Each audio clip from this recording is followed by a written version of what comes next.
Ed McMahon said one sentence. And Johnny Carson's world stopped. The Tonight Show starring Johnny Carson. Studio 6B at NBC in Burbank. March 1984. Another Thursday night. The familiar rhythm, Johnny's monologue, Ed's legendary laugh, Doc Severinsen and the orchestra providing the soundtrack to America's bedtime. 30 million people watching from home. Everything was routine. Everything was safe. Everything was the carefully constructed performance they perfected over 22 years of working together. Until Ed McMahon mentioned the one night they had never discussed. Not once. Not in 34 years of friendship. Johnny was mid-joke. Something about the weather in Los Angeles. The audience was laughing. Ed was doing his part, that booming laugh, the supportive nod, the perfect sidekick energy that had made them the most successful duo in television history. And then, in that space between jokes where Johnny usually shuffled his cue cards and Ed would add a quick comment to keep the energy up, Ed said something different. "You know, Johnny." Ed's voice had that slight tremor, that shift in tone that signaled he was about to say something real instead of something scripted. "I was just thinking about how long we've been doing this together. 34 years since we first met. Through everything." Johnny smiled, sensing a sentimental moment building. "That's right, Ed, 34 years of putting up with you." The audience laughed. Standard banter. Safe territory. But Ed didn't laugh. He looked at Johnny with an expression the camera operators would later describe as haunted. "That night in 1950, Johnny. I should have been there for you that night. I'm sorry I wasn't." Ed McMahon said that night I should have been there for you, Johnny, and the studio of 300 people went completely silent. Johnny's smile froze. The cue cards in his hand stopped mid-shuffle. His entire body went rigid behind the desk. The audience felt the shift immediately, that collective breath holding when 300 people sense something profound is happening but don't understand what. Doc Severinsen, poised with his trumpet for the next musical cue, lowered the instrument slowly. The band members looked at each other, confused. Johnny stared at Ed. Just stared. 5 seconds.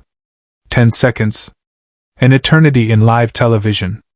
His hand came up slowly and covered his mouth. His eyes, those sharp, intelligent eyes that had interviewed presidents and movie stars and never shown vulnerability, suddenly glistened with tears. "Ed." Johnny's voice was barely above a whisper, but the studio microphones caught it perfectly. "We don't talk about that night." "I know," Ed said, his own voice thick with emotion. "We never have. But maybe we should. To understand what happened next, you need to understand what happened in 1950. Before Johnny Carson was Johnny Carson. Before The Tonight Show. Before fame and fortune and becoming a household name. Before everything changed on one October night in Norfolk, Nebraska. Johnny Carson was 25 years old in 1950. He was working as a radio announcer at KFAB in Omaha, reading commercials and introducing songs, dreaming of something bigger but with no clear path to get there. He'd served in the Navy during World War II, gotten married to his college sweetheart Jody right after the war, and was trying to build a life in the Midwest.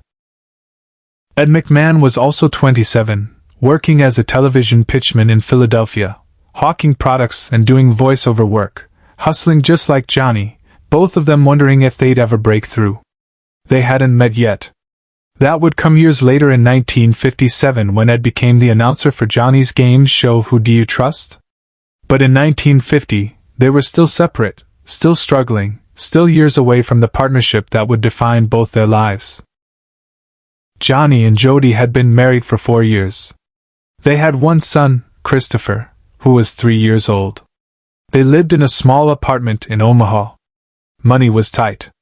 Johnny worked overnight shifts at the radio station, coming home exhausted, wondering if his dreams of being a performer were foolish.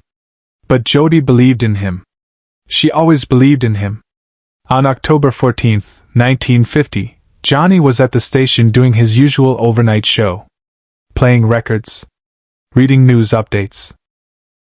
Telling jokes to the empty studio, practicing the timing he'd later perfect in front of millions. Jody was home with Christopher. She'd been feeling sick for a few days, headaches, fatigue, nothing that seemed serious. She'd planned to see a doctor in the morning.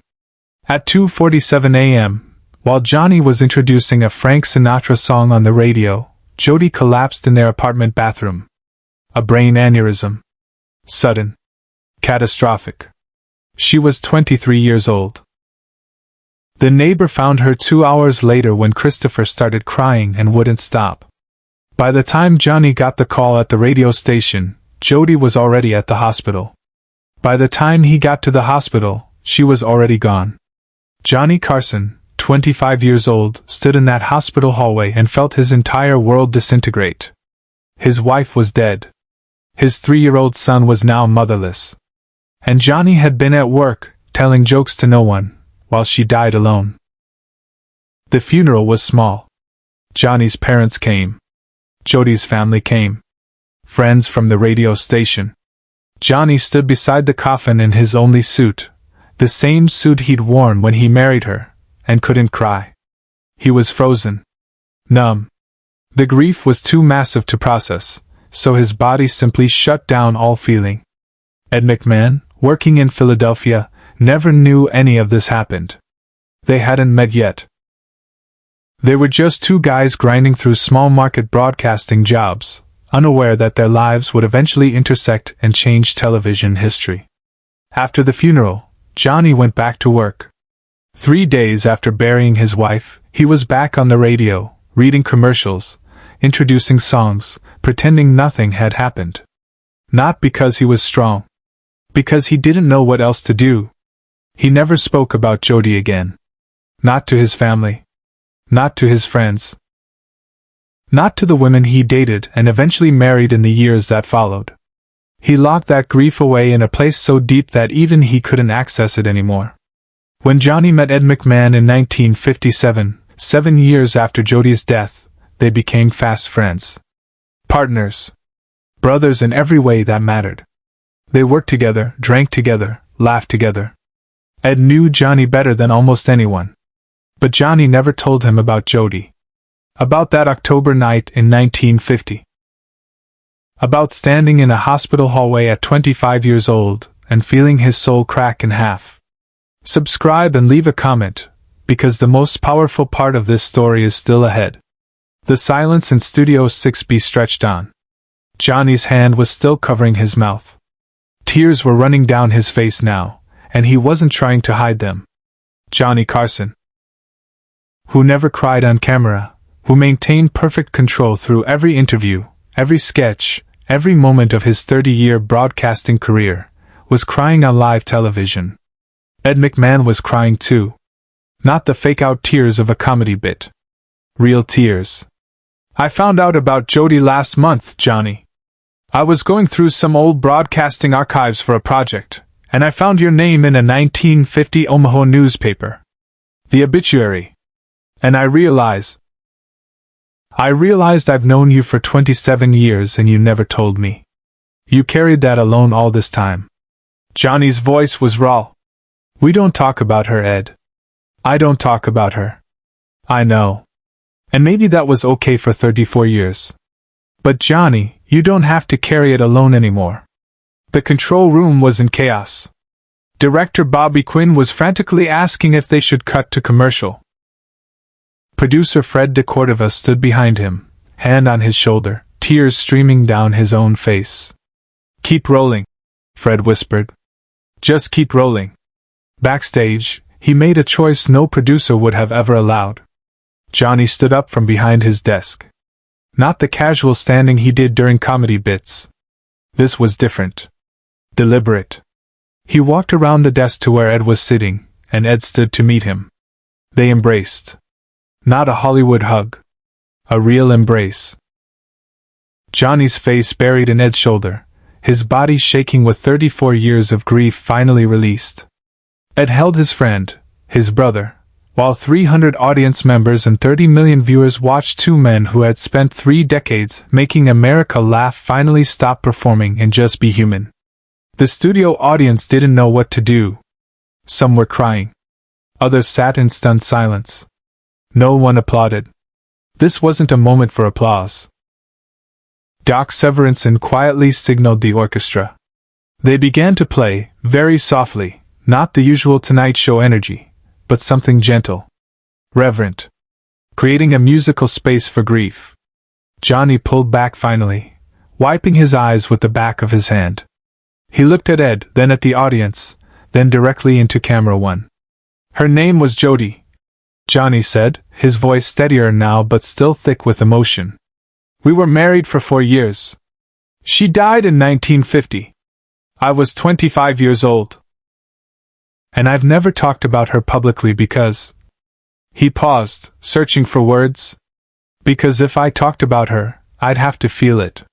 And I didn't think I could do this job, make people laugh, be Johnny Carson, if I let myself feel it. He looked back at Ed. But Ed's right.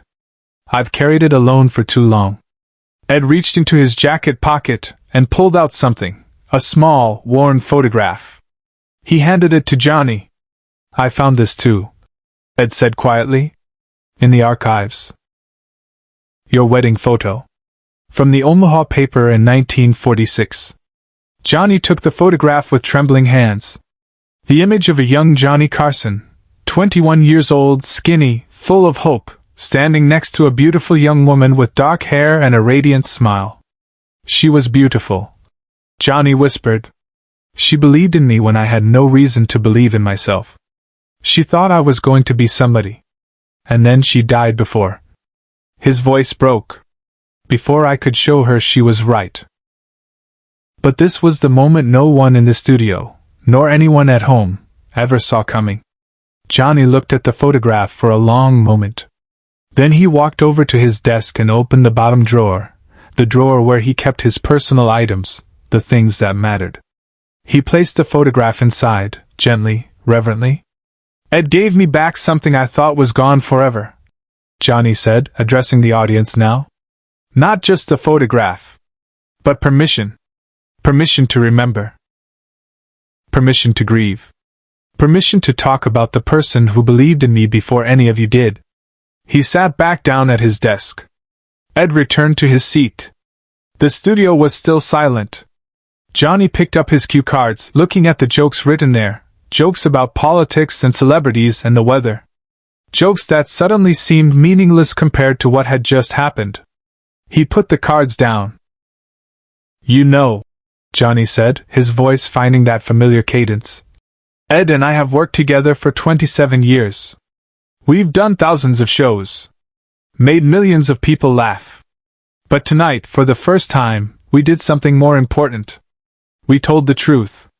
The audience erupted. Not in laughter. In applause. Standing applause. The kind of applause that means thank you for being real, thank you for being human, thank you for showing us that even Johnny Carson carries pain. Ed reached over and gripped Johnny's shoulder. Johnny covered Ed's hand with his own. We'll be right back, Johnny said, and they cut to commercial. During the break, Johnny and Ed sat together in silence. Not awkward silence. The comfortable silence of two friends who finally understand each other completely. Thank you, Johnny said quietly. I'm sorry it took me 34 years, Ed replied. Maybe I needed 34 years, Johnny said quietly. Maybe I needed to be ready. When they came back from commercial, Johnny told 3 more jokes. He smiled. He laughed with Ed. He did his job. But something had shifted. The performance was still there, but so was the person underneath. After that night, Johnny kept Jody's photograph in his desk drawer. During commercial breaks, sometimes Ed would catch him looking at it. You okay, Pally? Ed would ask. Yeah, Johnny would say. I am. Share and subscribe. Make sure this story is never forgotten. Johnny Carson retired in 1992. In his final show, he thanked Ed McMahon for 35 years of friendship. You know me better than anyone, Johnny said. And you still showed up every night. When Johnny died in 2005, Ed spoke at his funeral. He mentioned Jody. He told the story of that night in 1984 when they finally broke the silence. "Johnny taught America how to laugh," Ed said. "But that night, he taught me something more important. He taught me that even the strongest people need someone to say, 'You don't have to carry it alone.'" The photograph of Jody Carson was buried with Johnny. Ed made sure of it.